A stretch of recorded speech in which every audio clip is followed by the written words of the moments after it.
heard anything about that. Which Okay. I'm not. That doesn't make me too happy. So you know, it's something. Once I speak with BCSO, there was an incident. It happened in the city, where it was raised that there might be a potential excessive force. I'm going to speak with BCSO, and depending on what their findings were, we may have an investigation into it. And if that happens, I'll just kind of give you the high level. One of your officers is the one who started the report on it. I've spoke with him. What was the report number? Do you know? Yes. I would like to read into it. I'm all for people bringing things like corruption, excessive force, things like that to the marshals. I'm fine with that.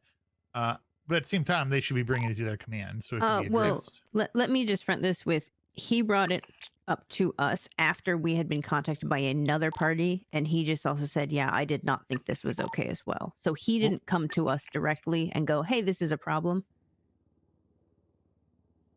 It was more so after the individual called us to that area and said, I think this is a problem, and then he said, hey, I also agree. While that individual was there. No, he pulled us completely aside. Yeah, we were leaving BCSO, and he was just kind of waiting on his FTO to kind of come back with him. It's incident 14606. So I don't want you to think he called us directly out there. Was like, hey, you. I mean, again, I'm okay with people calling you directly out if something's actually legitimately like I'm saying corruption. If it's policy, that's a different story. Yeah. I don't think that should ever make you the marshals, in my opinion. But it's when it's corruption based, excessive force, things like that. I'm fine if obviously they take it to marshals. And I would agree 100% with you, because to be honest, the internal policy stuff, I mean, it's y'all's wheelhouse all day long. We got enough shit to wade through. Yeah. Problem is, if somebody brings something to you, if you all can direct them to bring it up chain of command as well. So we did, we can also and he did say he had routed it to somebody else, but this was not an LSPD individual. It was a BCSO individual, which is probably also why after we were called up by another individual for that situation, he said, yeah, I also. Did the person that called you, was that a victim or someone involved from the person law enforcement? No, it was a member of law enforcement who initially raised concern. I'm going to just speak plainly. The reason I was interested in this is because Quangle's the one who said, hey, I don't think we should have shot these people. And Quangle being usually one who kind of ends up on the other side of escalation.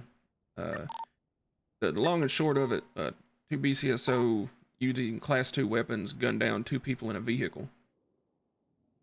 There was a Class 1, according to the officer statements, visible, and this is why we're looking into it, just to get the full understanding. But 2 people in a car gunned down with Class 2 gunfire, and PD shot first. So it's just making sure everything is above board. And that's why I want to speak with BCSO, because they said they were, they assured they were handling it. I'm, fact checking that, and based on their findings, we will kind of go down whichever avenue we need to with that. Is it the Great Kuruma? Yeah, it was J. Hobbs and Oscar Perez. Houston got out of the car and opened fire on the suspect pointing the firearm. The passenger was pointing firearm at law enforcement. That is the uncertain question. I see. Okay. Yep. Was he brandishing a firearm? Yeah. It's either way, huh? Yep. At the very most, it was an individual brandishing a Class 1 firearm out a window, getting gunned down by Class 2 gunfire, without any shots being fired first. That's the trying to figure out the mindset of what happened there. That's why I want to speak with BCSO. I'm just making you aware that it happened in your county. To be fair, I don't have an issue using Class 2 there, because the driver had a Class 2, right? They believe. Yeah, they believe. Yeah. And at that time, the driver was driving. Yeah.